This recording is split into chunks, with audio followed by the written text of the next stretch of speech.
Bene data bakundwa b'umwami Yesu Kristo, mwese abakurikira izi nyigisho tubahaye ikaze mu biganiro bya Saveur Divine. Ibi biganiro mu bitegurirwa n'abavugabutumwa bwiza batandukanye, akaba ari umuhamagaro ugendera ku ijambo ry'Imana byanditse mu gitabo cy'ubutumwa bwiza uko bwanditswe na Matayo ibice 24 umurongo wa 14. Kandi ubutumwa bwiza bw'ubwami buzigishwa mu isi yose ngo bube ubuhamya bwo guhamiriza amahanga yose, nibwo imperuka izahera ko ize. Ibi biganiro mubikurikira ku channel ya YouTube yitwa Saveur Divine. Tubifurije kugubwa neza. Imana Data ari nayo So ibaha umugisha.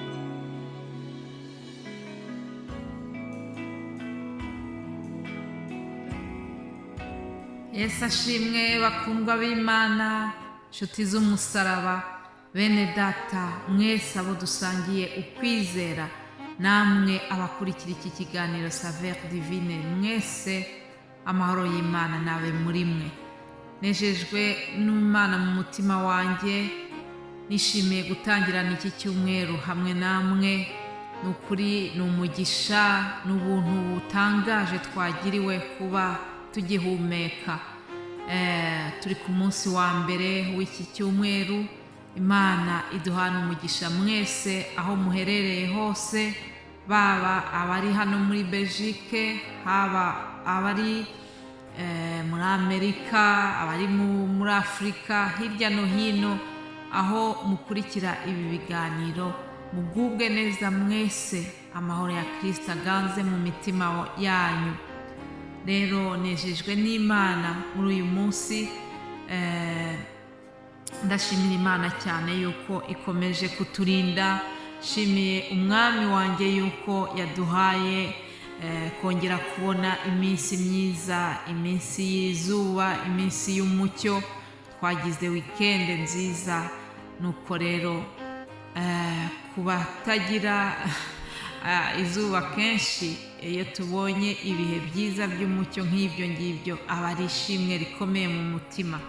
Ndabishimira Imana nabyo. Haleluya. Ndashimira Imana kandi yuko twabonye uburenganzira bwo guhambura izi maske twari tumaranye imyaka irenga 2.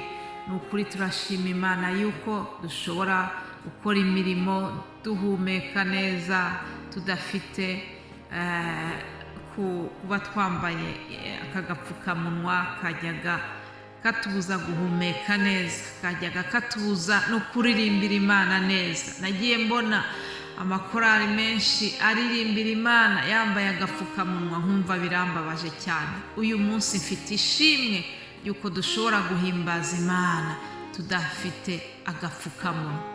Nukuri iryo ni ishimwe mu mutima wanjye. Mumfashe, niba wumva nawe ari ishimwe, umfashe dupfukamira Imana yacu, tuyizamurira amaboko, tuyibwire ngo warakoze Mana, tuyibwire ngo urakoze kuko hari yindi ntambwe duteye. Imana ishimwe cyane. Nshuti z'umusaraba rero, ndagira ngo mbanze nshimire mwese abashyigikiye uyu muhamagaro wa Saveur Divine, abadutera inkunga mu buryo bwo kutwohereza des messages d'encouragement, abadufasha mu byerekeranye n'uko gutegura inyigisho. Ndashimira Imana cyane kandi kuba yarongeye kwagura iri shami ry'ivugabutumwa mu Kinyarwanda. Twaba dufite abandi bavugabutumwa bashyashya. Ibyo byose ni ikimenyetso yuko Imana iri kumwe natwe. Iyi Mana niyo yakizeho uyu murongo wa Saveur Divine, kandi nizakomeza kuwitwararika kuko umurimo ni uwayo. Ntabwo ari umurimo w'agatsiko k'abantu abanaba. Oya, iyi ni business y'Imana yonyine. Haleluya. Imana ishimwe cyane. Munyemerere rero dusome amagambo aboneka muri Yesaya 61. Handitse ngo umwaka Uwiteka azagiramo imbabazi. Iri ni ijambo ry'urufunguzo rw'iki cyumweru nshaka gusangira namwe. Umwuka w'umwami Imana ari kuri nge, kuko Uwiteka yansize amavuta ngo mbwirize abagwaneza ubutumwa bwiza. yantumye kuvura abafite imvune mu mitima no kumenyesha imbohe ko zibohowe no gukingurira abari mu nzu y'imbohe, kandi yantumye no kumenyesha abantu umwaka w'imbabazi z'Uwiteka n'umunsi Imana yacu izahoreramo inzigo no guhoza abarira bose. Aleluya. Aya ni amagambo umuhanuzi Yesaya yahanuye avuga umwami Yesu wari kuzavuka mu yindi myaka yari imbere myinshi, nuko amuvugaho gutya. Yavugaga yari Yesu yahanuraga. Bene data, ndagira ngo mbabwire ko umwami Yesu hari ikintu gikomeye yahaye abamwizera bose. Yaratubwiye tugize insengero z'umwuka wera. Aleluya. Ni ukuvuga ngo kubizeye Yesu Kristo turi insengero z'umwuka wera. Ikindi cya kabiri, kubamwizeye bose hari ubutware yaduhaye. Uyu munsi hari ubutware nanjye yampaye, hari ubutware mpabwa n'uwanyohereje. Abana b'abantu bajya bohereza abakozi muri mission de travail. Iyo bamwohereje muri mission de travail bamuhana za frais de mission. Nanjye muri iyi mission y'iki cyumweru, muri iyi mission y'ubuvugabutumwa hariho frais de mission Imana nta, hariho frais de mission mpabwa n'Uwiteka, mpabwa n'umwami Yesu mvugira, umwami Yesu mpagarariye. Hariho frais de mission ama. Izo frais de mission ni imbaraga z'umwuka wera, ni imbaraga zo gutegeka. Mpagaze rero mu butware yampaye, ndategetse kugira ngo Uwiteka akugirire neza, Uwiteka akuvura imvune zo mu mutima muri iki cyumweru, Uwiteka akubohore. Sinzi ibikuboshye muri iki cyumweru, sinzi ibyo umaze iminsi uboshywe nabyo, ariko ndategeka mpagaze mu butware Yesu ampa, ndategeka kugira ngo uzabohoke mu izina rya Yesu. Ndategeka kandi kugira ngo ubone imbabazi ziva ku Uwiteka. Icyampa iki cyumweru kikakubera icyumweru cyo kubona imbabazi z'Uwiteka. Ni ukuri muri iki cyumweru cyose tuzavuga ku byerekeranye n'ukuntu byanze bikunze iyi saha y'Imana yageze irasubiza.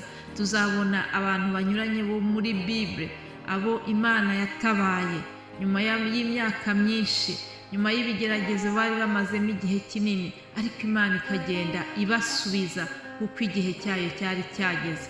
Mu by'ukuri ni nk'aho tuzaba tuje gushimangira ya topic twari dufite mu cyumweru cyashize, teme twari dufite mu cyumweru cyashize.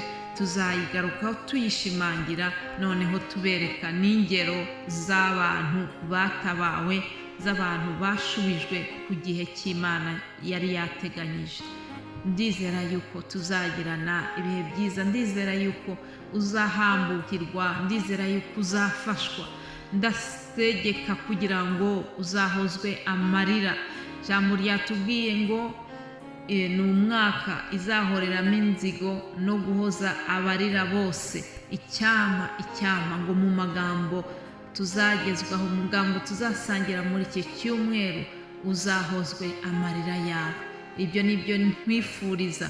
Ndategeka mu izina rya Yesu kugira ngo uzahozwe amarira. Aleluya. Uzumve ineza y'Imana, uzongere gusobanukirwe ineza y'Imana, kandi ndasaba kugira ngo Uwiteka azakongerere kwizera. Ibyagiye biba kuri bene data tubona muri Bibiliya, abatubanjirije, ibyo ngibyo bizakongerere ukwizera. Ndagira ngo nkubwire ngo Imana yacu ntabwo ihinduka. Uko yari iri kera ku gihe cya Aburahamu, ku gihe cya Daniyeli, ku gihe cya Hana, ku gihe cya Daniyeli na ba Yohana na ba Yosefu, uko yari iri muri kiriya gihe n'uyu munsi ntabwo yigeze ihinduka. Haleluya. N'Imana itagihinduka, nta n'agace ko guhinduka kayibaho. Haleluya. Nakwifuriza rero kugira ngo Uwiteka ubwe azakugenda imbere muri iki cyumweru, azabane nawe, ntazigera gusiga, ntazigere akujya kure, uzumve kandi yuko muri kumwe nawe, uzamushakisha umutima wawe wose kugira ngo ubane nawe. Ndagira ngo nkubwire ko byanze bikunze umushaka wese aramubona.